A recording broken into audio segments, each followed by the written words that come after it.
True School Sports. Let's go, baby. Bow. Be careful what you wish for because it can become a reality. The untouchable True School Sports Empire proudly presents something the boxing games are missing. Hey, what's going on? It's your boy BT, and I came here to talk some boxing with the thousands of True School Sports subscribers. Alright, so in this video, we're going to talk about one of the young stars in the top-ranked boxing stable, the son of a former Puerto Rican champion, Puerto Rican Olympian, and one dynamite puncher, the son of Juanmita Lopez, Juanmita Lopez, 3-0, 2 knockouts. Let's talk about him. So, I've been hearing a lot about Juanmita Lopez through the grapevine. I've been hearing people talk about him. Really good amateur pedigree. Puerto Rican Olympian. Didn't really go far in the Olympics. He lost his first fight in the Olympics, but he made the Olympics. So anytime you can represent any country in the Olympics, it shows that you're at a certain level as a fighter, especially when it's a country with the box history and the boxing tradition of Puerto Rico. So that's already a feather in his cap.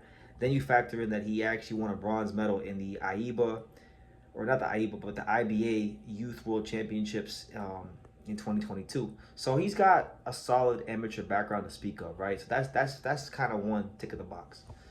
Then the second tick of the box is that, son of a former, notable Puerto Rican world champion. So second tick of the box. And then the third tick of the box and the cherry on top is that this kid, when you watch him punch people, when you watch him put them hands on people, Juanmita Lopez has got serious pop. He's got fight-changing punching power. He has a kind of punching power where when you watch him fight, he could be down, 5-6 rounds in a fight, and he touch you one time and he turn the whole fight over just like that. He's got that kind of power. Now we'll see if how he fares when he fights in 6 rounders, 8 rounders, 10 rounders, 12 rounders as his career progresses. But thus far, for the most part, it's been smooth sailing. Now, guys, I'd be remiss if I didn't come here and bring this up, because unfortunately, we live in a climate in boxing where the promotional companies like to pull, just be slick and try to manufacture these fighters. And I tell you guys the truth, whether I want to or not. So now look, this is what happened with Juanmita Lopez. He's 3-0, 2 knockouts. In his second pro fight, I give him his credit. I don't want to disrespect him, but I give him his credit. He stepped up to the plate and he fought another fellow young, talented, decorated Puerto Rican fighter by the name of Malik Quiones. Malik Quiones was a 6-time Puerto Rican amateur national champion in the amateur. So you got 2 young fighters. Normally you don't see this. You don't normally see two highly touted fighters from the same place fighting each other like this. They did. That's to be commended. Now, Juanmita Lopez got the decision. He won the fight by split decision. So it was controversial. A lot of people thought that Malik Quiones beat Juanmita Lopez. Quiones dropped Juanmita Lopez in the very first round, and basically, from what I've gathered, because by the way, guys, if you try to go YouTube this fight like you may after you hear me say this, it's not anywhere on YouTube. Miguel Cotto Promotions didn't put anything out there. There's no fan version of this fight. It's not anywhere on the internet. So all I had to go off of were articles and video accounts of people who watched the fight. So I watched Kind of Local Sports video, shout out to Kind of Local Sports. And he stated that in the second round that there was a potential knockdown that for Quiones on Lopez that wasn't called by the referee, which would have won him the fight. So, you could, based on what I've heard, it sounds like he got robbed. Because normally, especially with Top Rank, if one of their house fighters, one of their big promotional names has a tough fight or a controversial fight, they don't put it on YouTube. Look at Bruce Carrington and Suleiman Sagawa. That's still on YouTube because everyone knows that Bruce Carrington didn't actually beat Suleiman Sagawa. So it is what it is. I'm putting it out there. It's not hate, and it doesn't take away from Juanmita Lopez's potential in boxing. But I gotta give you guys the full picture, because I know if I leave it to Top Rank and the powers that be, they won't. That's why this is True School Sports, and everybody else. This is the whole boxing for a reason. Now, as far as Juanmita Lopez, one thing I'll say about him is, like I said, just like his father, very heavy hands, seems to be very comfortable punching from the mid-range, has a good idea of his punch distance, punch selection, those kind of things. He knows when to close the gap, how to close the gap. But obviously at 3-0, just like everybody else at 3-0, he needs a lot of seasoning, a lot of work. I watched this interview with Sean Zattel. Shout out to Sean Zattel, one of the best in the business, one of the other people that gives you guys world-class boxing talk along with True School Sports. he interviewed Juanmita after his pro debut.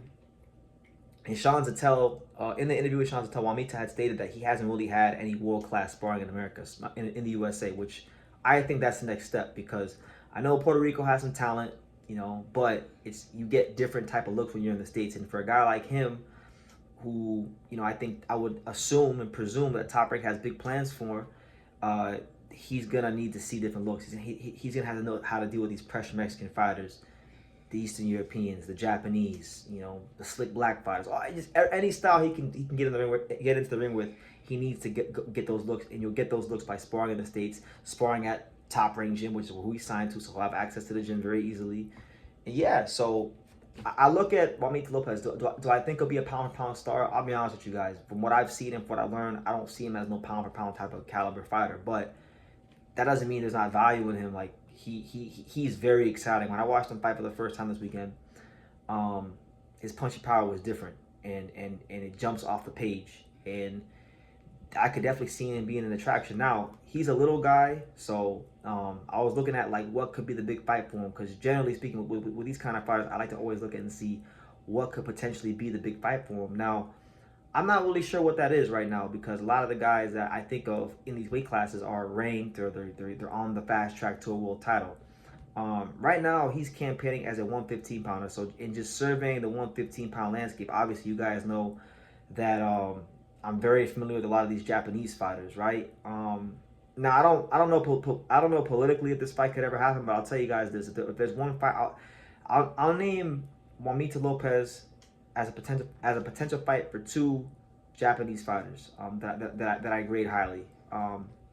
Number one, well, actually just one, because the other guy won't be at 115 by the time, you know, Juanmita is relevant, because he's at 108.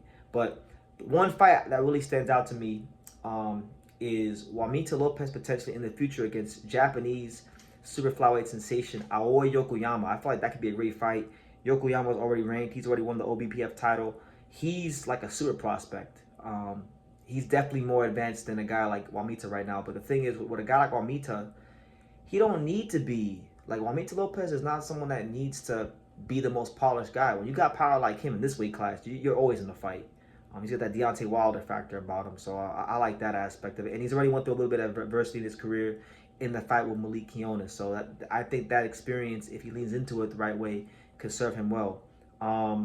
Other than that, I mean, I can't really think of many big fights right now. You know, Bam's not going to be there by the time maybe gets ranked. But yeah, you know, really good fighter as far as, you know, entertainment goes. And I think he's going to develop into somebody that is a ticket seller. Top Rank's already putting a lot of attention onto him already.